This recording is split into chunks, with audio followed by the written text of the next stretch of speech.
Hello, good morning, and welcome to another edition of FanFormula. It's 8:30 in the morning here, so I apologise if I sound a bit tired. So this week it is the 10% FanFormula, so let's crack on with the questions. Question 1. In the past two races, we have seen four different constructors on the podium.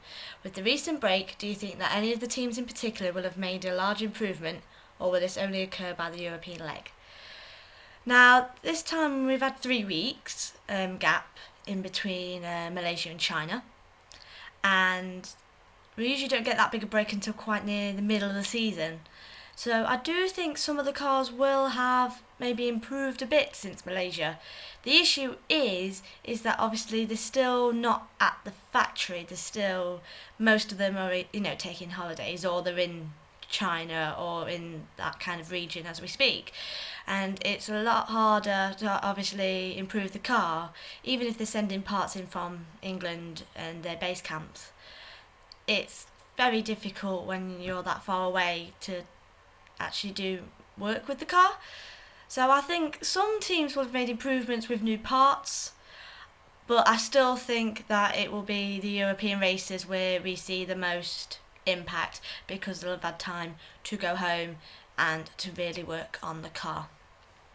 Question 2. This weekend has seen the kick-off for some of the lower series, including the BTCC, Clear Cup, and during the Malaysian weekend IndyCar. Have you watched any of these series, and if so, why? This year has been the year where I'm determined to watch more motorsport than I actually do. A few years ago I used to watch MotoGP and I stopped. Nothing wrong with it, I just did. So I haven't watched the BTCC race yet, but I've got it recorded, so some of the highlights. So hopefully I know a rough idea of what went on. And I watched the first IndyCar race. I didn't see the second IndyCar race.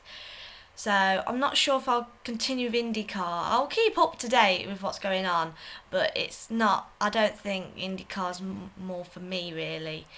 But I'm definitely this year will be on MotoGP. Question 3. With the crazy Chinese Grand Prix fast approaching, it will be the first Grand Prix that the BBC will have live and be in direct competition with Sky.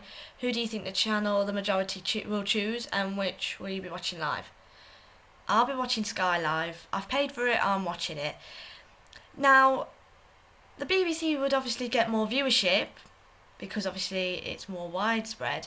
Problem is the Chinese Grand Prix is still on at 6:30 in the morning, so it's only really again the hardcore fans that will get up and will watch it, or people that are just generally up early anyway and think, oh, well, the race is on, I'll watch it. When it comes to the European races that are on the BBC, I think the BBC hands down will take the competition because they've got more widespread viewership. But for the minute, for the Chinese one, I still think Sky has the edge over it, just for now, until we get to the European season when it becomes in the UK a more acceptable time to watch the racing. And this week's bonus question is: Vettel referred to Carthagena as a cucumber post Malaysian Grand Prix. If you could represent a driver of your choice as a food, which food would it be and why? I spent about 10 minutes pondering this question and I have no idea. The only thing I can think of, I can't even think of anything vegetable related. I could just think of Grosjean being a giraffe. It's all I think of now. Every time I see his little neck peering over when he's done well. That's it, giraffe. I can't think. The only person that's a cucumber in that whole situation with Vettel and Carthagena was Vettel himself. One, for saying it. Oh, well, hello. One, for saying it. Two, for being such a, an idiot himself, really. For being so pretty much rude, really. So, yeah. I can't answer that question very well. So this is my very short fan formula, and I've got to just mention this. I apologise. I want to get this thing shot. That's right, people. Hashtag get on it. It's immense. Why have we not got John Button on Twitter? This is something we are thoroughly missing out on. I'm going to do that thing that weather women do. Do a lot of this. Because if you've seen my very, very poor campaign along with at F1 Obsessive, you will know that this is the future. This is going to happen, and we will make this happen.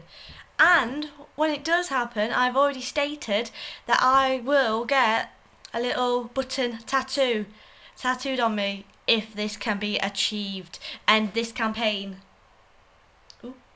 achieves it. And I'll film it as well, and I'll put it on YouTube and post it on FanFormula. So please, please, please, in the words of Bob Geldof, give us your hashtag, and hashtag John Button on Twitter. Tell gents about it. It will cheer me up. And I'll leave you with all the details. You know, we're getting jazzy. You know, high tech, bit of card. I even did a step nose. You should be very impressed with that because my drawing skills are appalling. So, if you want to see my blog, it's here. It's also down here in case you can't read my very appalling writing. And you can also follow me on Twitter. Here. So, have a lovely rest of the week. Still no Grand Prix next weekend, but it's Easter, so enjoy your Easter eggs and all your lovely scrummy food, and I will see you next week. Bye.